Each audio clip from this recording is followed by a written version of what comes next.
fun.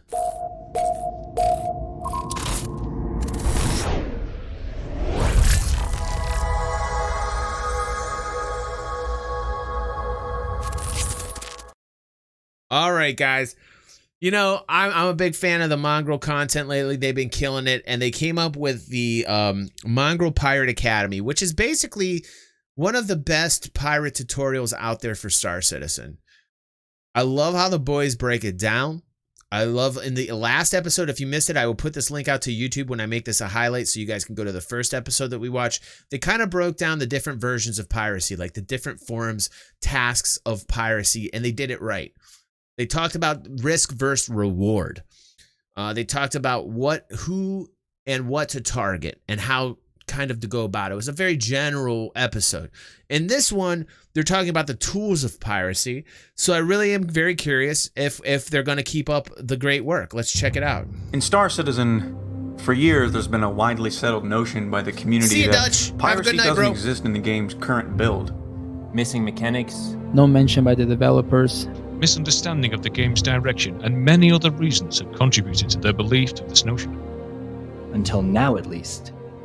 We in Mongrel Squad are among the few that had begun the campaign for piracy development in Star Citizen many years ago. When all you could really do is capture someone's ship in Arena Commander. From then, all the way to now. The game in its current state has allowed us and other pirate groups to flourish. As a result of our thoughts and message, in the last 8 months, we've noticed many more players have been racing the black, posting content, starting their own orgs, and shattering that very notion. We are overjoyed to see how far this gameplay has come, and the strides the community has taken to bring it this far. In an effort to take it even further in development, and to breed more players that are keen and going on the account, we feel a duty to share the skills, experience, and knowledge that we've gained over the years with you. So that you can start doing piracy right. I agree. And thus, welcome to the Mongrel Piracy Academy.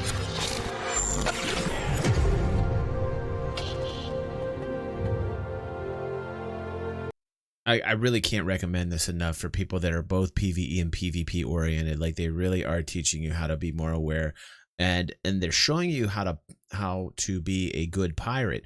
But this can also help people that are bounty hunters, security members, anybody interested in combat. This is something to really retain and take note of if you're into that kind of gameplay with Star Citizen.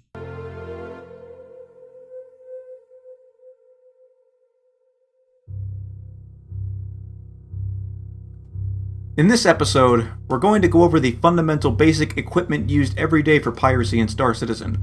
I'm going to be talking about the use of EMP and QED ships, and all the critical things you need to know about each of them.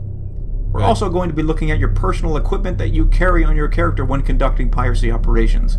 These are the essential tools of the trade, and we're going to be starting with arguably the most important. Quantum enforcement devices, aka QEDs, are designed to disrupt a ship's ability to quantum travel. QEDs can be used to conduct interdiction operations against other ships. Hey, what's up, creator? Welcome to the fam, man. So right, disrupting the ship or stopping the ship, that's probably one of the most important things. So QED is very important. You may have experienced the effect of a QED when pulled out of quantum travel by either NPC pirates or security forces. Currently, there are only 2 ships accessible to players that have the QED capability: the Cutlass Blue and the RSI Mantis. The RSI Mantis is a fast, highly maneuverable ship whose purpose is quantum enforcement. The QED device on the Mantis has 2 modes: the Snare and the Dampener. The Cutlass Blue is a medium fighter intended for paramilitary police forces out on the frontiers of the Star Citizen universe. The ship uses a Y-Tech QED that only has dampening capability, so it doesn't possess the ability to snare another ship unlike the Mantis. While the Snare and Dampener devices are made for the same purpose and share the same functionality, each of them have their place and times to use and nuances that make them different. Yes. The Dampener is designed to prevent ships from being able to spool and calibrate their quantum drive to any destination. That's to keep them there. That's to keep the asses in the seats, as it were. That's to keep the asses in the seats so they can't escape. Outside of the dampening radius, ships are able to use their quantum drive as usual. The QED dampener creates a bubble around your ship that is 4 kilometers across, meaning the dampening radius from your ship is 2 kilometers. 2. So if you're chasing a target and you keep your QED within If you can keep them within 2, everything's set. 2 kilometers of the ship, that target isn't going anywhere, unless you're flying through a green zone. Any area that has an armistice zone also has an invisible green zone that will automatically shut the QED down upon entry. Right. The green zone for the dampener kicks in around the 4.5 kilometer mark, and there will be no warning that you are about to cross the green zone until after you cross it. While the dampener has the ability to prevent a ship from entering quantum travel, the snare has the ability to rip a ship out of quantum travel. The snare requires a charge-up time and has a lengthy cooldown before it can be used again. When the snare is initiated, it creates a bubble around your ship that is 40 kilometers across, meaning it has a 20 kilometer radius to the ship. And it will rip any ship out of quantum travel. Meaning a mantis is actually quite important, and people will park these in areas that are between very high trafficked points A to point B in quantum. So, boom, ouch. That travels through it. The snare also has dampening capabilities, so once your target gets caught in it, it won't be able to re-enter quantum travel unless it escapes over 20 kilometers from the mantis. The snare is also affected by armistice green zones, with its use restricted within 30 kilometers of any area that has an armistice zone. Yeah, so where you position yourself, creator, is you put yourself in a position where you think there's going to be traffic coming in from a point from quantum. So you can there's a lot of points in Star Citizen where you know people are going to be coming in. You usually can park out a little bit away from the planet or moon, and you can trap them that way. If you've never been trapped by one, it's not an unusual thing. A lot of people have not. A lot of people have not been snared by it because a lot of people are not engaging in this type of gameplay. But when you do, it's pretty fucking awesome when you can see this happen. It's really, really great. I can't express enough how much more I want this to happen. And have more people be aware that this is out there, because a lot of people have not even dealt with this. But it's a really fucking cool aspect of gameplay. Now, when it comes to your weapon loadout on both of these ships, the best thing for you to do is outfit them with lethal weapons, because more than likely, the rest of your interdiction team will either be kitted with non-lethal distortions or a combination of lethal and non-lethal. Laser repeaters are one of the better options because you can assist your team in taking shield faces down without damaging the actual ship. Yeah. One of the other devices that is critical for piracy operations is the EMP. An EMP is an explosion that deals large amounts of distortion damage with a distance fall-off. Using an EMP and distortion weapons are a key component of conducting piracy if your intent is to not destroy your target. EMPs and other distortion weapons are non-lethal, but enough distortion damage can cause major component failure in a ship, resulting in a complete shutdown of the ship. Yep. Currently, there are 4 ships and 1 ground vehicle capable of using EMP attacks against other targets. These ships are the Anvil Hawk, the Aegis Saber Raven, the Aegis Vanguard Sentinel, and the Mongrel Squad favorite and highly recommended, the Aegis Avenger Warlock. Yep, Warlock's one. The Tumbril Cyclone AA is the only ground vehicle that has an EMP device. Each of these ships have different EMP sizes, with the Hawk and Raven having a size 2, and the Sentinel and Warlock having a size 4. Right. Each EMP has a maximum range of effect, but the most important thing to know is that with every ship, you have to get as close as possible to the ship when you fire your EMP. You really do. We recommend getting within 500 meters before firing it, because desync... Yeah, desync is a bitch. So yeah, if you're trying to do this, make sure you are like literally up on and kissing it. Like that is something that hopefully improves as time goes out with stability. You know what I mean? So that's something to know. So you guys are learning today. Another reason I really love the Mongrels video here and what they're doing with this tutorial. It's really, really excellent. Can cause many problems, especially at high speeds. There are several different weapon loadouts that can accompany the EMP, but we recommend using distortion repeaters and scatter guns for stripping the shields on a target, because at least one shield face has to be down for the EMPs to be effective. And it also does non-lethal damage to the target.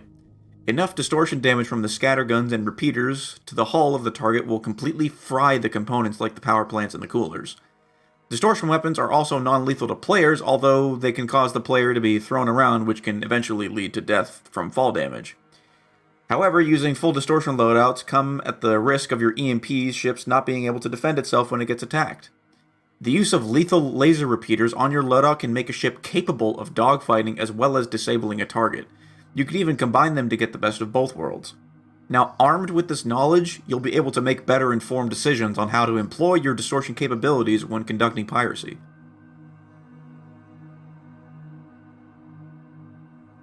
Having the right gear on your character is just as important as what's on your ships. The other half of piracy involves FPS and ground tactics. Everything from the right weapons, the right armor, to backpack space, and the right gadgets needed for the task at hand. It's important to ensure that the armor that you wear can protect you against the weapons your target may have, and the harsh elements of the planets and moons that you'll be hunting on. Using heavy armor is important for boarding actions, as it can be the difference between winning and losing in a close quarter fight. You normally don't have to sprint as far, so being able to move fast isn't as important. You also want enough personal storage space to take or transport a prize to the place where you sell. In the current Alpha 3.13 patch, the two armors that are most commonly used for piracy are the Pembroke and Novikov mining suits. They have the highest heat, cold, and damage resistance out of every other suit, and can carry more items than any other armor in the game. So basically what he's trying to tell you is that is the best overall around general armor to take because of carrying capacity in whatever situation that you're going to find yourself in, because you don't want yourself having limits. The more limits that are placed against you, the more difficult it is in the various scenarios that you find yourself in, and that will basically take down the ability to bring maximum reward and profitability. So that's very great information. Just be aware, though, this will not be the case in the future when features like personal inventories and physical backpacks are implemented into the game. Good point. Eventually, you'll have a lot more options to explore in regards to armor and storage as the game progresses. The tractor beam attachment on the multi-tool is an essential part in a pirate's toolkit because it has more than one use. It can make collection of boxes from a destroyed cargo ship significantly easier and quicker, and you can move around faster with a box in your tractor beam rather than the slower walking speed when carrying heavier boxes. It can also be used to pull yourself into hard-to-reach places a lot quicker when you're in when you got to collect that booty. Yar. EVA. These are important to keep around because some missions in this game give you delivery boxes and crypto keys to transport from one place to another, but we use them for something different. The missions give these items markers on your HUD that can be seen from anywhere, meaning that if we can sneak it onto a target ship, we have the ability to track the target everywhere it goes. This isn't the only way you can track a target, and we'll be going over it in later episodes. When it comes to the weapons you carry, genius. High volume firepower that allows for quick follow-up shots like shotguns, LMGs, genius. and SMGs work best here. It's very rare that you'll need to use a sniper rifle, especially if your focus is shipboardings. Right. Your weapon attachments need to allow for quick ADS movement to get shots on target first. The Underslug flashlight has a dazzle feature when viewed that can obstruct the target's ability to get a headshot on you. So that's about it for this episode of the Mongrel Pirate Academy. We covered only the fundamentals for each of these topics because since it's an alpha, all of the finer details are always subject to change in any future patch. In the next episode, we'll be going over the things you want to look for when choosing your pirate ship, talking about radar, stealth, firepower, and much more. And in later episodes, we're going to talk about the tactics you can employ during a hit, such as how to track a target, when to strike, how to take ships by force, how to move part as a team, negotiating with your target, and everything else you need to know to make it work for you. Love it. Nitty-gritty. Piracy is not easy to do, and it takes a team effort, with everyone working hard together to achieve a successful outcome. The reality is that you're going to have failures.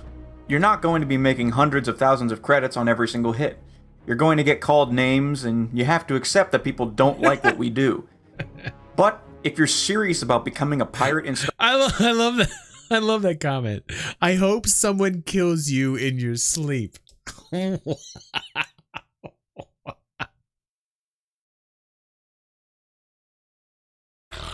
Wow. Star citizen, then you have to remember, pirates take what they want, well done, and right, they don't wait for permission. Very, very high quality. It's not perfect, but if you have a team and the drive to push you through multiple failures, which you will have, then you can make piracy work for you. I'd like. And another thing, when people like say, "Oh, they're griefers," oh, blah blah blah, they are taking their time. They're getting the level of camaraderie. They're becoming great friends. They're getting more effective at what they do. These are all operations to make them a very effective team. And you can see over the span of the past couple months how much tighter they have gotten. They got this shit down to a science. Every person knows their role on the Mongrel squad. Everybody knows what they have to do. And when you get in that mode and it becomes kind of like breathing, that's when it really becomes amazing to watch unfold in front of you. You start to like become part of this like a machine, and there's not all this confusion any longer because you've done these drills. So it's like a football team. It's like any type of sports team. The more you do these drills, the more you play, the tighter you get, man. They're getting more effective. It's very, very cool. I'd like to thank you for watching, and we'll catch you next time. Good job. I mean, they're doing it right. They're doing it right.